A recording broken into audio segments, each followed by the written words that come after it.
Hi, my name is Mary Pat Schlosser, and I am a pediatric hematology oncology fellow training at the Children's Hospital of Eastern Ontario, and I'm originally from Edmonton, Alberta. I'll be reading from the Challenge of Reconciliation section of the TRC, beginning at page 285. Bearing Witness to the Child, Children's Art from the Alberni Residential School. The story of a small collection of children's art created at the Alberni Residential School in the 1950s and 1960s demonstrates how recognizing and respecting Indigenous protocols and practices of ceremony, testimony, and witnessing can breathe life, healing, and transformation into public memory making through dialogue, the arts, and commemoration. The story has deep roots within the family histories of the survivors and in the oral history and community memory of the Nuu-chah-nulth peoples. The paintings from the Alberni Residential School are part of a larger collection of Indigenous children's art donated to the University of Victoria in 2009 by the late artist Robert Aller. As a resident of Port Alberni, British Columbia, Aller initially volunteered his time to teach art classes to selected students outside of the regular curriculum at the residential school.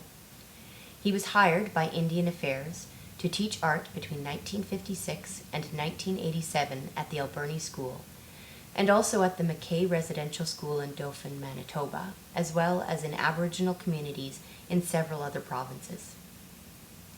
There are over 750 paintings in the collection, including 36 paintings from the Alberni Residential School. Aller also donated to the university his private papers and hundreds of photographs, slides, and archival documents that detail his teaching philosophy and approach to art. Aller did not agree with the philosophy behind the residential schools. He saw art as a way to free students from their everyday environment and as a way for them to express their creativity through either traditionally inspired works or paintings that used the theories and ideas of the contemporary art world. The paintings from the Alberni Residential School portray images of landscapes, people, animals, masks, and traditional stories, as well as some images of the school itself. Most of the artists signed their paintings, putting their age next to their name. In this sense, the children stand out. The anonymity that depersonalizes so much of the residential school history is removed. In 2010, the University of Victoria's Dr. Andrea Walsh, who was in the early stages of a research project on the art collection, met with the commissioners, and we urged her to begin her research with ceremony. She turned to two elders from the First People's House at the university to guide her in this process. Tusilum, Ron George, who is a residential school survivor, and Sul Samith, Deb George, his wife. They helped her to reach out to survivors, elders, and chiefs in Port Alberni in Nuu-chah-nulth territory when the group traveled there with the paintings. As community members leafed through the paintings drawn by children's hands so many years ago, memories were shared about the artists, the school, and the parents and communities they had left behind.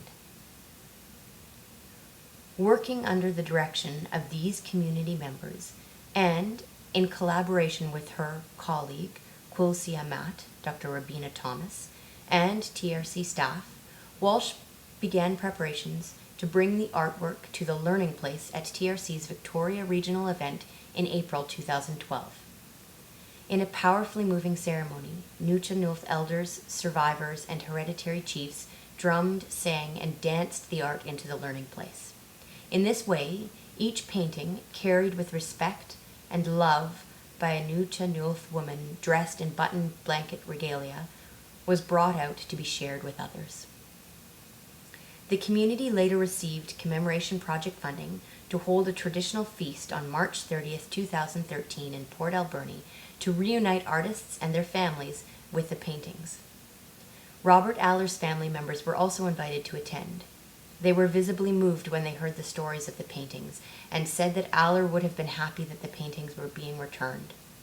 Paintings were returned to those who wished to have them. The remaining art was loaned to the University of Victoria, where it will be housed, cared for, and exhibited based on agreed-upon protocols with survivors and their families. In a media interview, survivor and hereditary chief Louis George said that the art classes probably saved him from being sexually abused by convicted pedophile Arthur Plint, who had taught at the Alberni Residential School. He remembered the kindness shown to him by Aller as being in stark contrast to the harsh realities of life at the school, and he said, "I want my story kept alive." Wally Samuel, another survivor of the Alberni School, who helped coordinate the project, said everyone reacted differently when told about the paintings. Some got really quiet, and others looked forward to seeing them. But they all remembered being in art class. In May of 2013, the Alberni Residential School paintings were displayed in a special exhibit, To Reunite, to Honor, to Witness, at the Legacy Art Gallery at the University of Victoria. Survivors, elders, and community members continue to work with Walsh and Quilcia Matt to document the story of the creation and return of the children's paintings as part of reconnecting individual, family, and community memory and educating the public about a previously unknown part of the history and legacy of the residential schools. In September 2013, the paintings returned once again to the learning place at the TRC's British Columbia National event in Vancouver. And the group made an expression of reconciliation by providing copies of the artwork to the Commission's Bentwood box to become part of the permanent record of the Commission's work.